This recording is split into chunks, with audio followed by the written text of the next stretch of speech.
Yeah, so the 2700 is our baseline. It is a single target, single gun profile that you do have to use your app to kind of get things pulled in and set up. I actually point most people to start at the 5000 line. So 5700 is a great entry level. It gives you 3 gun profiles saved in the unit, single target. It also gets you used to all of the buttonology, everything that you're going to do, and it's field upgradable up to the Elite. Once you get into the Elite, you unlock AB's custom curve library. You also get 30 gun profiles saved on here, and you get up to 300 custom targets as well as a full dope card. So the 300 custom targets are nice. They're in sectors. I'm sure you've used them. You can set 30 sectors of 10 targets each. So for competitors or guys in Overwatch, they can set it up in advance and then just update their conditions, update their windage, and run with it like that. Then, here we go. This whole section, the 5700 updates to the Elite, you have to get a 5700X for the next upgrade build. So the X was a future-proof product that we made for US SOCOM. They had funds. We knew something else was coming down the pipeline, but it wasn't ready yet. So the way that their procurement works is funds run out and they don't get it back. So we had to get a unit for them. So we did the X. It just has a faster processor. It is really nice for ELR because it will compute those distances a lot faster for you. And it gives you that. The other thing we did, again, for SOCOM was it has a dialable Bluetooth. So it will reduce the signature that somebody might be giving off. Oh, yeah. See. Okay. So they're not as detectable. Obviously not that helpful for civilians. We want to keep it all the way up on max so all of our connected devices work. But for those guys, they get to have it really low. Then that is field upgradable up to the WEZ. The WEZ is our top of the line. That's like our racehorse right there. WEZ is we added in last year, and it's applied ballistics weapon employment zone. So it gives you the ability to look at your probability of hits.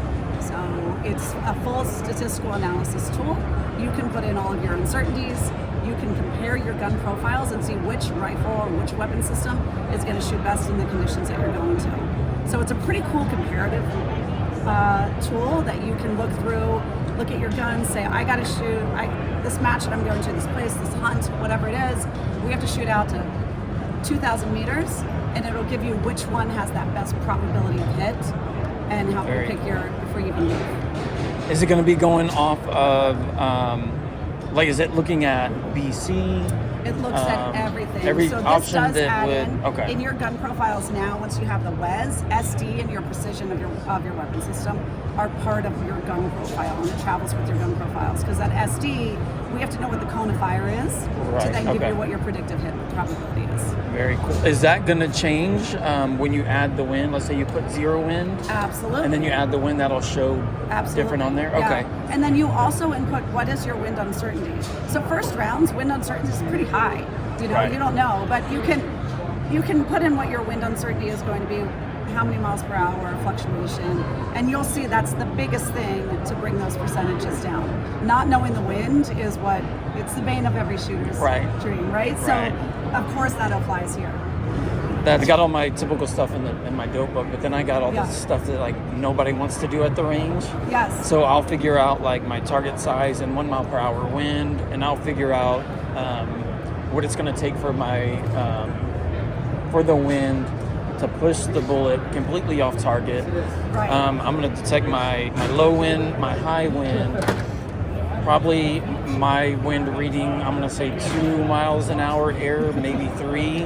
So I'll do all that and figure out like what are my chances. So I'm basically doing that on paper. Doing WEZ on paper. Yes. Yeah. So you need this custom. So that's very cool. Yeah. That's very cool. And I love that you do that because that's, I think, one of the most powerful tools of the KESTREL is that you can use this at home and you can figure out a lot so that when you're at the range, you can just enjoy the fact that you're at the range. You can shoot, you can hit targets. Yes, you can do all of this and you don't at have home. To. You don't have to do Yeah. I enjoy doing that part of it though. I do too. It drives my family nuts. One of the things that I try to teach in on my videos and stuff is doing everything with no equipment out to as far as the limitations within this method. Yeah.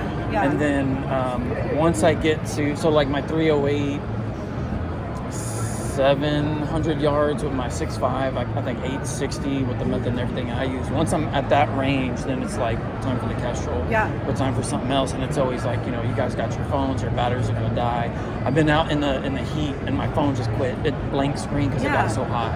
You need And to, so- and that's, you know, if you go, which I saw Brian just got here, but Brian Litz and Todd Hodnett and Colby Hodnett, they're all doing a talk here at 1 o'clock. And those are some of the questions you just talk to them about. Like, if you go into the accuracy first page, which you get on the elite all the way up, accuracy first is all about speed and accuracy. So how quickly can we engage in these targets and have impacts? And a lot on that accuracy first page can help you with some of the things. The tremor reticles.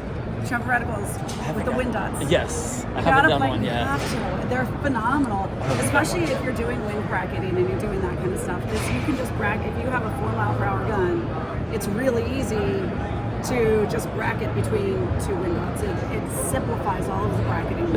And that is why, very... again, using the like you were talking about, using the Kestrel at home and figuring stuff out. Like, you don't want to go waste shooting 300 Norma and every round you send down range. You're like, well, cha-ching, cha-ching. That's so. When I got my 338 Lapua, I went into this. Definitely saved me a lot of money. Yeah. Definitely saved me a lot of money. Yeah. Because Miss Katie, thank you so much. Absolutely. I appreciate you. Thank you very much.